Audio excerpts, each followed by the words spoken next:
Alors, bonjour à tous.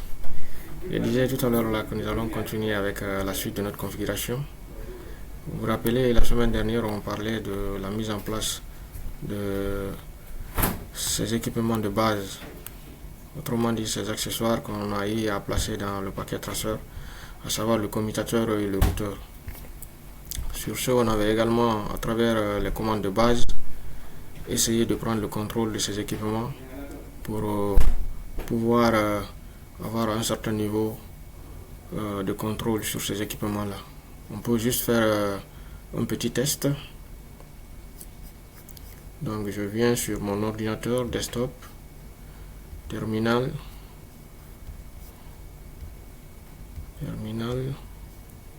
voilà. Ça c'est, il nous affiche le défaut gateway, mais ce qui nous intéresse, c'est l'interface qui nous intéresse côté PC. On va voir si ça, tout ce qu'on avait fait, si ça avait été enregistré. Voilà. Donc, automatique, statique, default gateway, interface system. Voilà.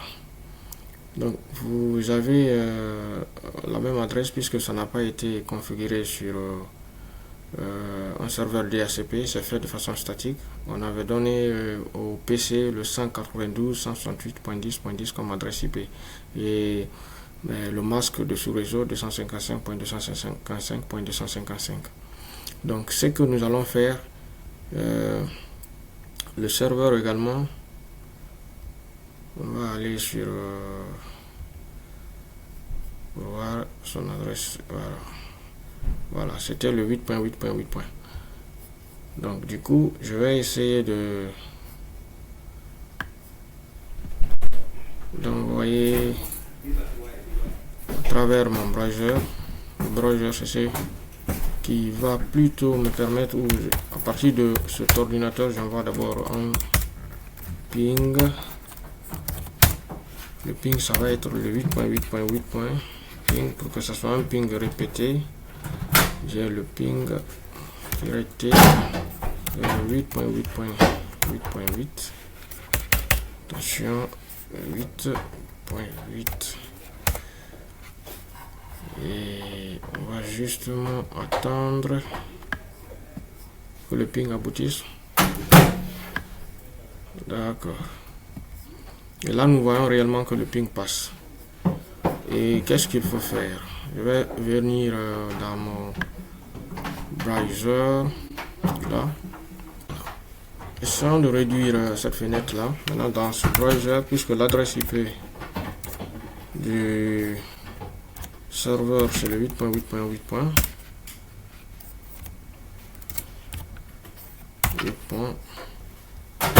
Entrée. Et là, il nous envoie automatiquement. Vous voyez déjà que l'accessibilité est là. Ce qui veut dire que à partir de mon ordinateur, je peux directement avoir accès à ce serveur. Maintenant, ce que je vais faire aujourd'hui, ce serveur-là, nous allons essayer d'abord de l'afficher pour que vous puissiez comprendre que côté analogique, comment est-ce que ça va se présenter.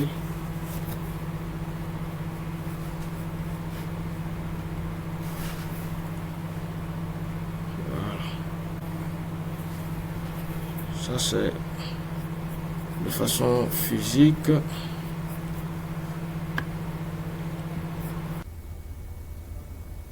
Voilà. Donc vous voyez, vous remarquez déjà la disposition de ce port là. Donc dans la réalité, voici un peu comment ça va se présenter. Voici comment ça va se présenter de façon réelle. Vous avez le câble, vous avez votre routeur qui est là, et vous remarquez qu'il y a juste deux câbles qui sortent sur ce routeur là.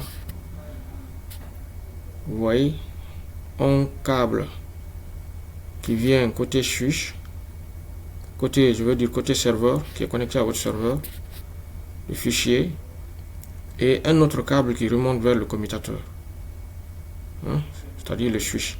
Et vous voyez le nombre de ports déjà qui figure sur ce qu'on va appeler ce switch là ou ce commutateur là. Il suffit juste de regarder, hein, les ports sont énumérés à partir de là. À partir de là, déjà, il y a une liste qui s'affiche. Donc, il y a un autre port qui est utilisé, c'est-à-dire le port 0/2, qui va vers ce qu'on va appeler votre ordinateur. C'est cet ordinateur-là que j'essaye de rendre un peu plus petit pour que vous puissiez avoir une vision globale. Un peu. Vous avez le port gigabit qui va vers le serveur gigabit/1. Vous avez le port gigabit également 0/0 qui va vers le commutateur, et du commutateur c'est le port face Ethernet 0/2 qui va vers l'ordinateur.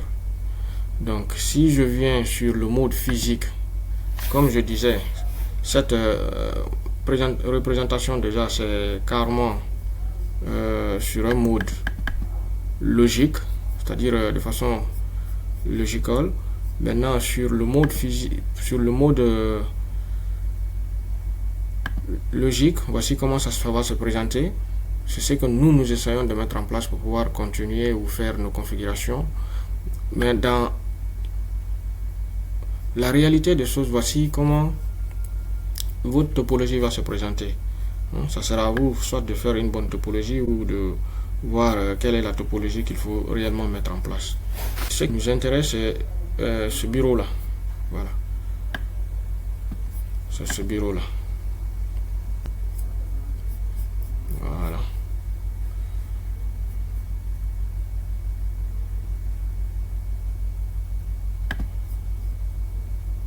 Donc, on va encore agrandir un peu. Voilà. Donc, voici un peu le côté port de ces équipements. Voici votre serveur. On suppose que tout ça là sera connecté dans un rack. Le rack, prochainement, je vais vous montrer ça de façon palpable. Je vais faire un filmage sur un modèle de rack qui va vous permettre de voir et qui sera aussi connecté sur ce qu'on va appeler les panneaux de brassage pour faciliter que les câbles ne soient pas vraiment liés entre eux de façon pêle-mêle. Pour que ça soit bien ordonné, on a besoin de mettre tout ça là dans un rack. Mais pour ce premier temps ou pour un début, on n'a pas forcément besoin de comprendre la compréhension du rack. C'est comment plutôt cette configuration se fait et puis comment est-ce que les paquets aussi peuvent transiter de façon simple. Donc ce que j'essayais de faire en fait, c'était de pouvoir mettre l'ordinateur là de façon à un endroit où vous pouvez le voir. C'est ce que j'essaie de faire là. Je vais encore retourner un peu. Voilà, vous remarquez que l'ordinateur est carrément dans une zone où on a du mal vraiment à pouvoir le voir, et à partir du moment où on réduit jusqu'à un certain niveau plutôt, nous allons le voir, mais il sera plutôt un peu plus distant de notre rack, parce que l'ordinateur et les autres équipements ne peuvent vraiment pas être ensemble. On suppose que l'ordinateur est souvent en dehors de cet endroit là. Maintenant, l'autre chose c'est quoi? C'est que à partir par exemple de cette description de l'IOS commande, déjà vous avez une idée des commandes que nous avons utilisées. Ça affiche même les dates. Ça affiche aussi les lignes de commande, ça affiche même les mots de passe que nous avons utilisés, tout ce qu'on a pu faire dessus comme configuration. Mais ça, c'est seulement de façon physique, c'est-à-dire à travers ce simulateur que nous pouvons remarquer ces petits détails dedans. Donc, essayons d'observer aussi ces équipements-là, comme je disais. Voilà. On va basculer sur le mode logique. Maintenant, ce que nous voulons faire aujourd'hui, c'est comment nous pouvons avoir une visibilité de ces équipements-là qui sont à l'intérieur de ce qu'on va appeler de notre réseau. D'accord? Maintenant, ce que nous allons faire, c'est de configurer un serveur DHCP sur ce routeur pour lui dire que il y a des équipements que nous allons essayer de connecter à ce réseau-là. Nous voulons que ces équipements-là prennent directement ces adresses de façon automatique. C'est ce que nous allons essayer de l'inculquer. D'accord? Donc, et nous allons d'abord commencer par brancher un autre équipement. Et qu'est-ce que cet équipement va faire? Cet équipement va nous permettre d'imprimer, d'accord, d'imprimer nos données. Ensuite, de sauvegarder nos petits fichiers juste à côté, au cas où j'ai besoin d'une information, par exemple, concernant une certaine base de données concernant mon entreprise. Je ne veux pas aller loin, je veux plutôt le trouver dans mon réseau interne. Donc, je mets un serveur et je veux que tous ces équipements côté réseau soient contrôlés par un autre équipement que je vais brancher tout à l'heure là. Voilà. Ça va s'appeler un contrôleur. D'accord? Ça va s'appeler le contrôleur. Et c'est quoi le rôle du contrôleur? En fait, ce contrôleur, si vous remarquez, vous avez l'impression que c'est un serveur. Mais son rôle n'est pas de sauvegarder des fichiers. Son rôle est de pouvoir centraliser tout ce que vous avez comme équipement réseau. Que ce soit maintenant le routeur, que ce soit le switch, que ce soit les ordinateurs, il va vous les afficher. Donc il suffit juste d'avoir l'adresse IP de ce contrôleur pour que vous puissiez avoir une interface vous permettant d'avoir une visibilité sur l'ensemble des équipements que vous avez dans votre réseau local.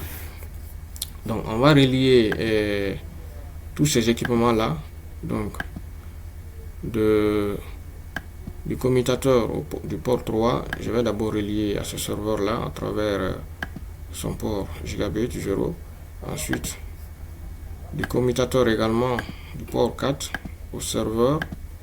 Ensuite, de ce même commutateur à l'imprimante pour me permettre de faire des configurations. D'accord? Maintenant, ce que je vais faire, je vais utiliser un ordinateur portatif. Vous vous rappelez, pour pouvoir prendre le contrôle par exemple d'un équipement qui n'a pas été encore configuré, il faut utiliser ce qu'on va appeler un câble console pour un premier accès. Et à travers ce premier accès là, on va déjà l'inculquer quelques informations. À partir de là même, je peux le faire directement. À partir de mon PC, je peux le faire directement. Tout comme je peux aussi utiliser un câble console que je vais connecter dessus à travers le port console. Donc nous allons utiliser les deux possibilités là pour vous permettre d'avoir une idée. Déjà, vu que je connais l'adresse IP de mon routeur à travers cette interface là, déjà à partir de là, il suffit juste de pointer dessus. Par exemple, si c'est sur le mode logique, il nous affiche le 192.168.10.2. donc ce qui veut dire que je peux rester sur cet ordinateur là. Là, je passe plus par le mode browser. Voilà, je viens sur le enable.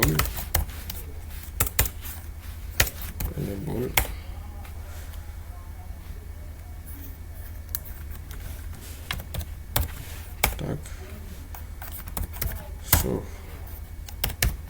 IP interface. On va voir ces interfaces. Voilà. L'interface gigabit/0/11, ça c'est le 192.168.10.2.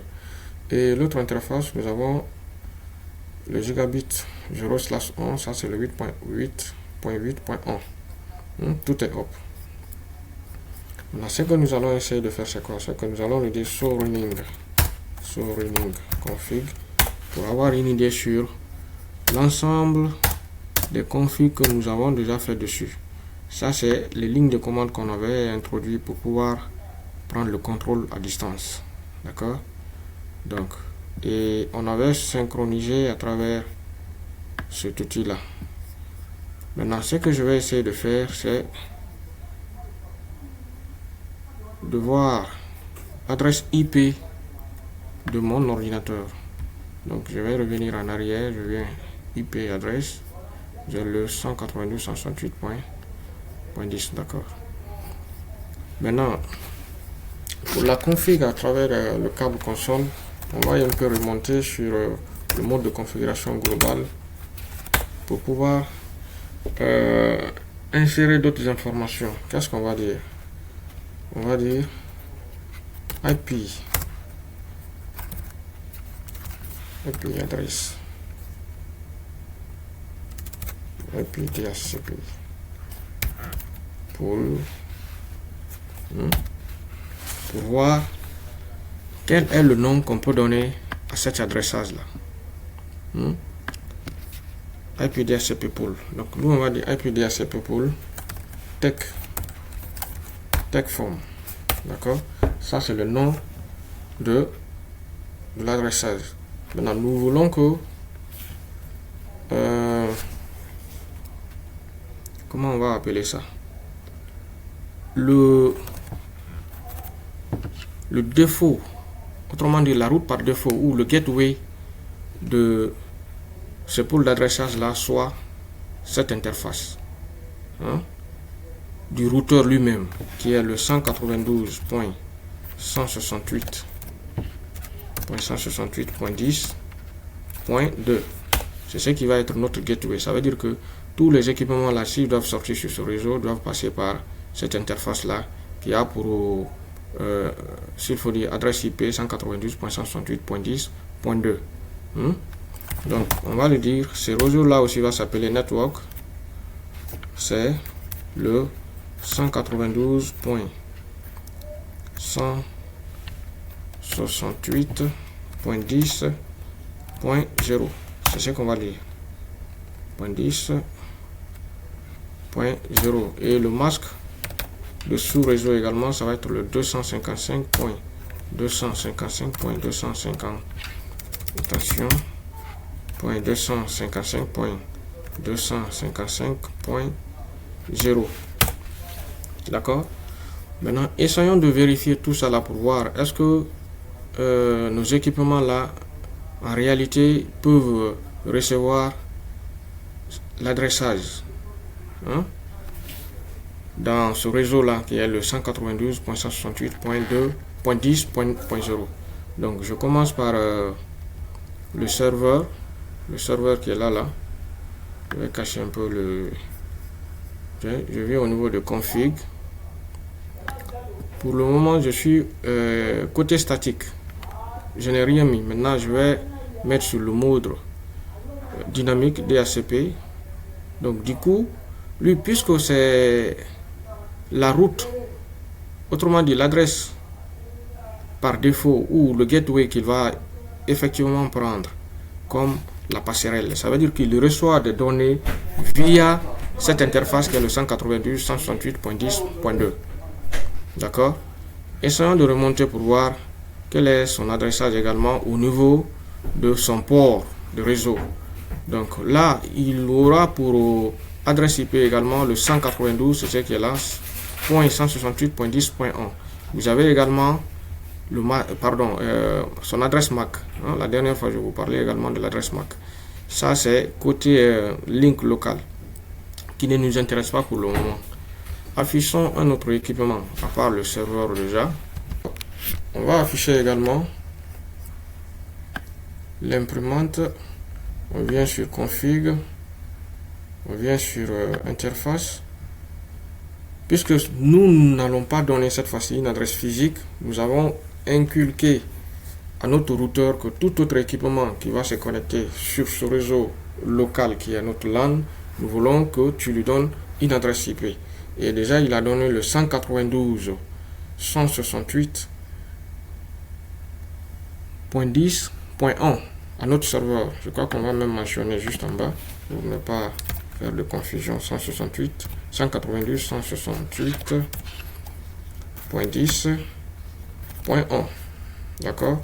On met /.4, le masque de sous-réseau.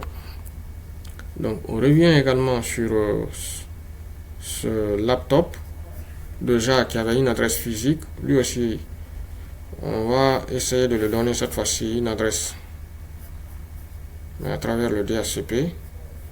On vient sur UP.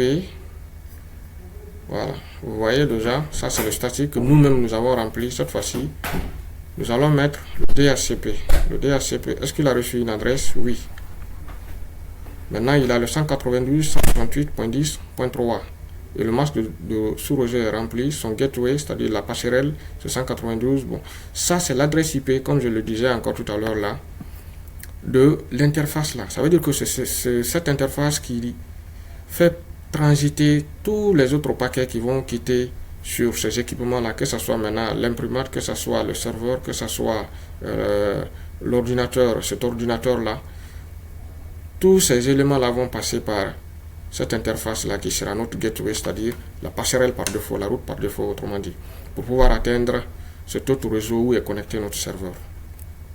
Donc, on va également aller sur ce qu'on va appeler l'imprimante pour voir est-ce que lui aussi il a reçu une adresse IP. Voilà, on met sur DHCP et le gateway, ça va être la même chose sur tous les appareils. C'est comme ça fonctionne le réseau. Ça va être la même chose sur l'ensemble des équipements, puisque tous ces équipements-là vont passer par cette passerelle-là pour pouvoir communiquer à d'autres réseaux. Donc, voici le 192.168.10.2. Maintenant, essayons de voir réellement, lui, son adresse IP, à part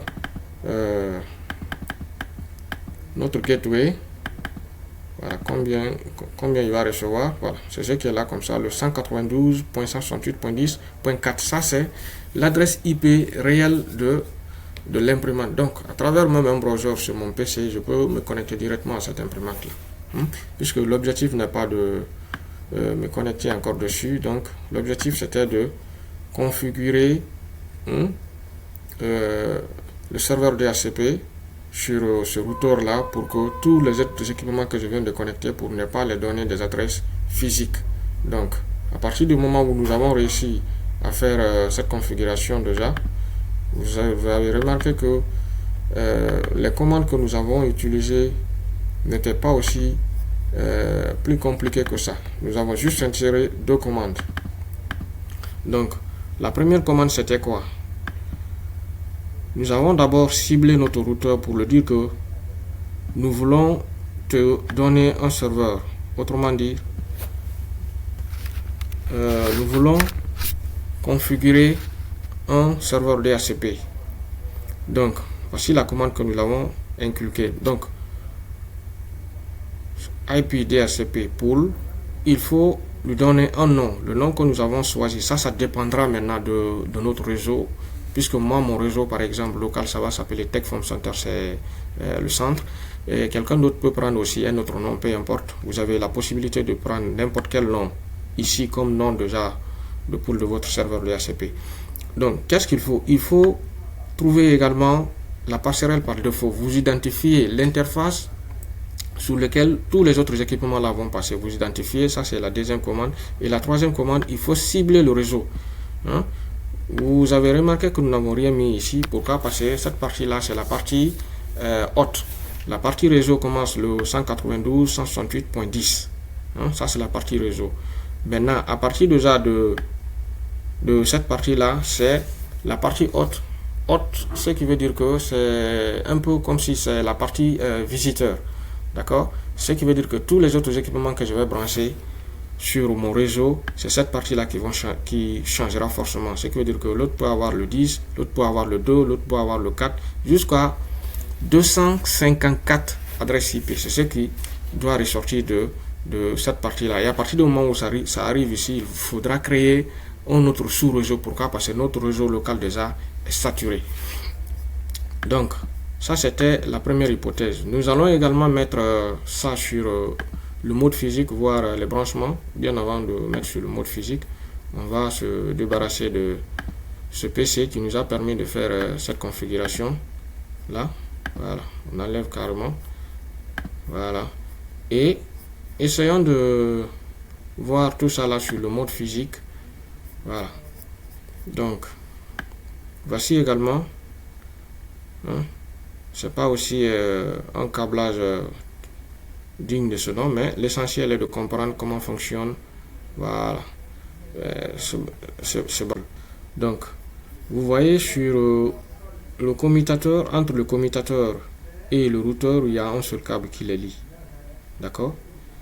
Maintenant, du routeur également, je voulais dire vers le bas ici, c'est le serveur qui est là, il y a un seul câble qui lie. Maintenant, du routeur au commutateur également, il y a un seul câble. Tous les autres câbles là maintenant viennent de notre commutateur. Donc, le premier vient, il quitte sur le commutateur, il vient sur le contrôleur que nous avons branché ici là, qui va nous permettre tout à l'heure là de pouvoir afficher nos équipements. Et le second, c'est ce serveur que nous avons branché. C'est ce qui a un câble long comme ça là. Voilà. Et l'autre câble qui va dans l'autre sens là, c'est ce qui va sur notre PC. Quand on le réduit, on aura du mal à voir, raison pour laquelle j'ai préféré plutôt le garder comme ça, parce que sur le mode logique déjà, c'est plus palpable de voir. C'est cet ordinateur là qui est un peu caché, qu'on n'arrive pas à voir, parce que c'est de l'autre côté. Et ce serveur là déjà, on arrive à le voir. Ce routeur là, il est visible. Ce commutateur est aussi visible. L'imprimante aussi. Voilà, je n'ai pas trop fait attention à notre imprimante là. Voilà, c'est ce qui est là. C'est notre imprimante plutôt qui est posée sur la table. C'est notre imprimante qui est posée sur la table. C'est même écrit printer. D'accord. Et ici, c'est notre contrôleur qui est là, qui est plus balèze. Et là, c'est le serveur qui est juste en haut. Ça, c'est le serveur 1. Et le deuxième serveur est là.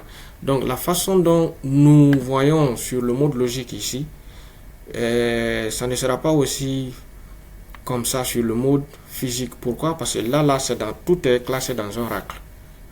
Le premier serveur est là, le second est là, le commutateur est là, le routeur est là, et puis les câbles maintenant peuvent sortir parce que l'ordinateur peut être dans un bureau, raison pour laquelle nous n'avons pas accès une visibilité claire si nous mettons sur le mode physique à notre ordinateur.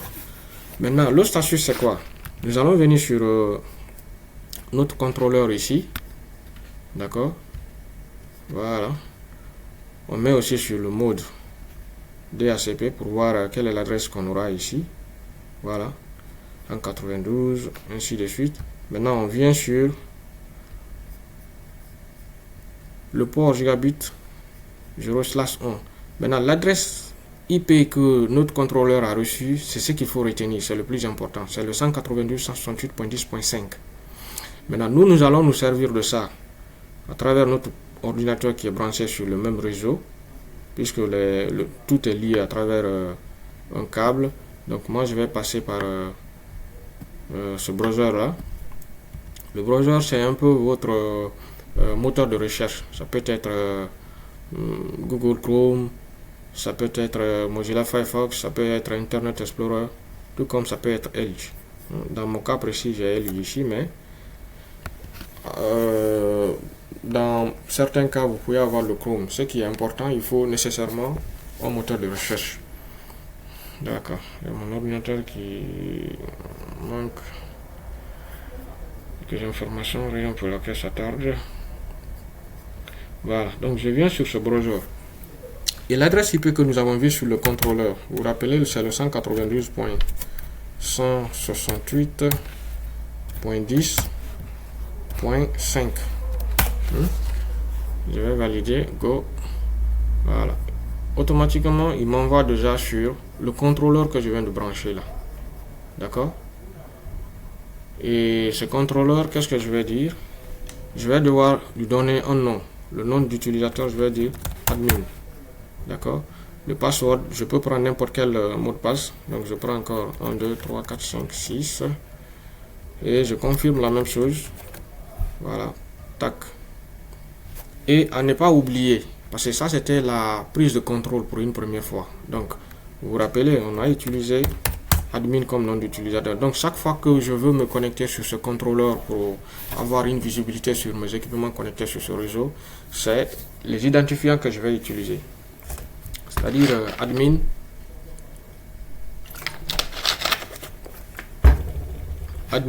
et 1, 2, 3, 4, 5, 6.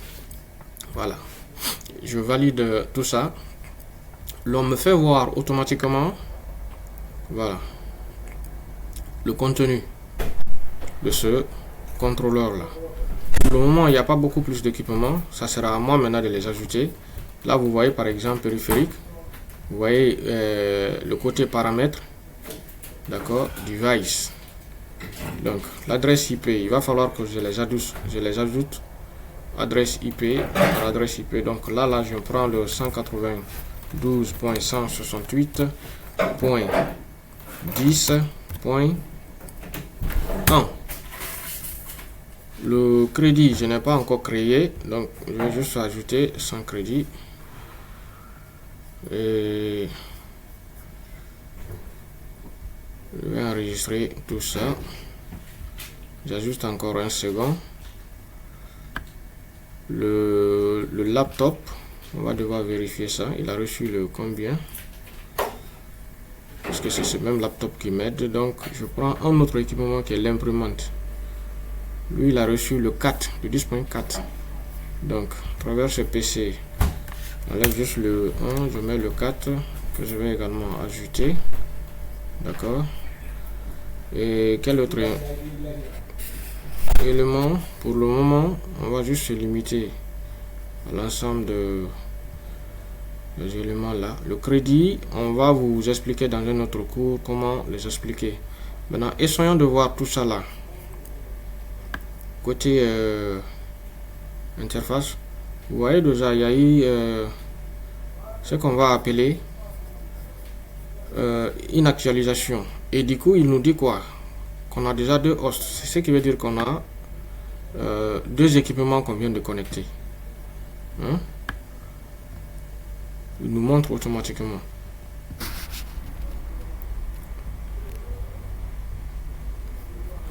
Vous, à partir de à ce niveau-là, vous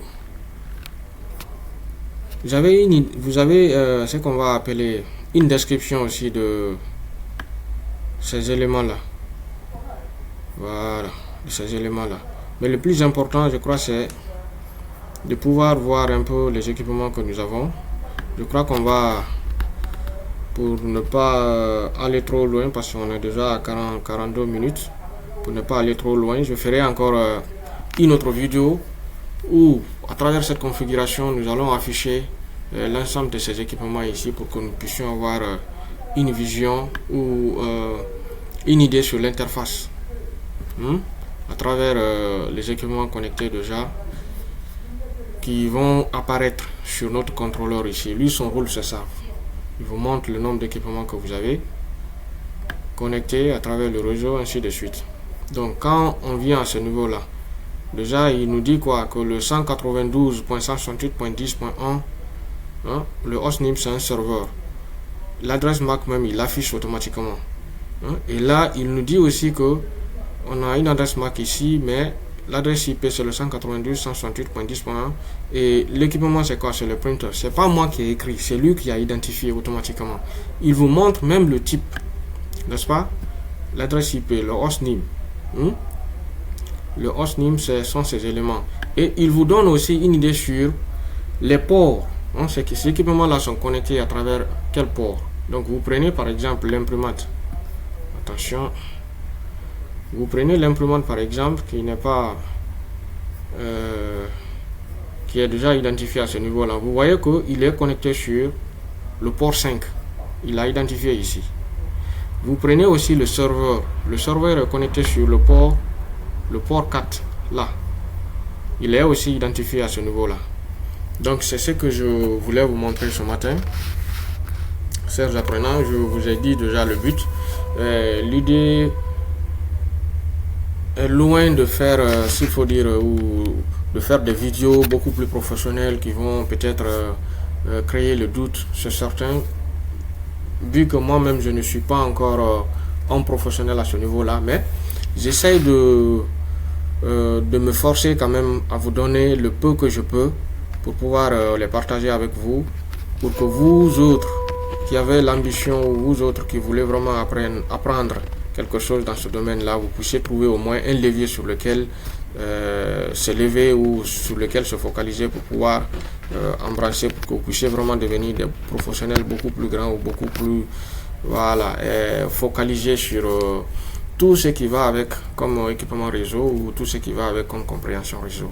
Donc l'idée c'est surtout mes apprenants qui me suivent depuis les cours de Microsoft, de Microsoft déjà, que souvent moi-même j'ai du mal à donner parce que c'est un peu encombrant, mais je me force quand même.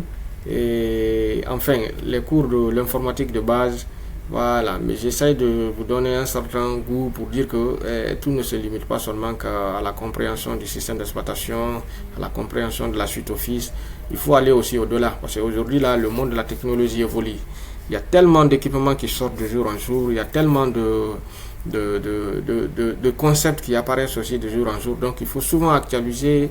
Et ce que je vous donne là, c'est pas quelque chose de nouveau, c'est quelque chose qui existe il y a longtemps parce que c'est le mode de fonctionnement même du réseau. C'est ce que j'essaie de vous montrer un peu pour vous dire que voici comment le monde du réseau fonctionne, pour que vous puissiez avoir, comme je l'ai dit, ce levier là et cette base là pour pouvoir embrasser d'autres connaissances également qui va dans la compréhension du monde interconnecté. Voilà, pour ne pas qu'on soit des novices, mais qu'on ait au moins une idée de, même si on ne fabrique pas, qu'on ait une idée de comment est-ce que ça fonctionne. Je crois que ça peut nous aider pour peut-être les générations à venir de pouvoir se concentrer sur voilà, comment est-ce que cet équipement fonctionne et ainsi de suite. Déjà, il y a pas mal de jeunes qui s'attellent actuellement à concevoir des choses. Je vais souvent mettre par exemple un lien, la description, ainsi de suite. Voilà, pour ceux qui veulent également suivre les cours de programmation. Il n'y a vraiment pas de perte de temps, quoi. Apprenez tout ce que vous pouvez apprendre. J'ai été aussi à votre place. C'est juste la curiosité qui m'a poussé vraiment à aimer ce domaine-là, à pouvoir l'apprécier, à pouvoir l'embrasser tous les jours que Dieu fait. Et c'est cette passion-là que j'essaie de partager souvent avec vous. Voilà, tout ce que je donne là, c'est loin d'être vraiment une connaissance parfaite, mais c'est une pièce maîtresse également qui non seulement va vous aider dans la compréhension des faits, mais aussi, surtout dans la consistance de votre mode d'apprentissage. Et c'est le plus important, c'est ce qui m'intéresse. Voilà, donc restons focus. L'essentiel et le meilleur reste à venir, comme on le dit souvent. Et restez concentrés surtout, restez concentrés. Parce qu'actuellement, l'intelligence artificielle également, je vais faire des vidéos également à ce niveau-là, pour que vous puissiez également commencer peut-être à méditer là-dessus. C'est aussi important de savoir tout ce que nous avons comme équipement, comment ça fonctionne. Quand vous avez aussi l'intelligence artificielle, ça vous facilite énormément de choses. Ça vous facilite énormément de choses. Moi, au jour d'aujourd'hui, là, il y a beaucoup de choses que je prenais le temps de m'asseoir, de rédiger, de faire des choses, mais grâce déjà à l'intelligence artificielle, à tout ce qui va avec comme avantage, j'essaie de me servir de ça pour pouvoir arranger certaines choses que je pouvais prendre énormément de temps pour faire. Et vu que l'intelligence artificielle est là, ça facilite les choses. Mais il faut savoir les utiliser. Il faut savoir les utiliser, quand les utiliser, à quel moment utiliser, et surtout, et quand aussi faire appel à son intellect. C'est aussi important. Donc, ne vous fiez surtout pas à tout ce qui est apparence. Cherchez et apprenez. Voilà. Je suis de cœur avec vous. Ça va aller.